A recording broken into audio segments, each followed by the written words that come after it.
الحمد للہ رب العالمین۔ السلام علیکم ورحمۃ اللہ وبرکاتہ۔ آج جمعہ کا مبارک دن ہے اور یہ دن صرف ایک رحمت، تحفہ اور تازگی ہے ہمارے ایمان کے لیے۔ رسول اللہ صلی اللہ علیہ وسلم نے فرمایا، جمعہ کا دن عید کا دن ہے۔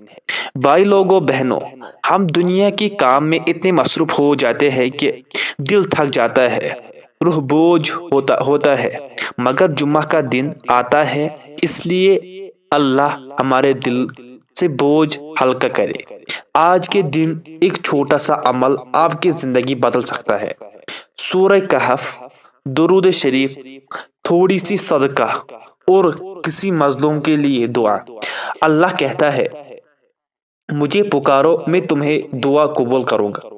اگر آپ کے دل میں تکلیفیں، پریشانیاں ہیں یا کوئی مشکل، آج دعا کرو، کیونکہ جمعہ کی دن ایک ایسا وقت ہوتا ہے جس میں دعا ضرور قبول ہوتا ہے۔ اللہ ہم سب کو دل میں سکون عطا فرمائے، ہمارے گناہ معاف کرے اور ہمیں ایمان پر مضبوطی سے قائم رکھے۔ اللہ تعالی ہم سب کو اس پہ عمل کرنے کی توفیق فرمائے۔ جزاک اللہ خیرہ، وآخر دعوانا الحمد للہ رب العالمین۔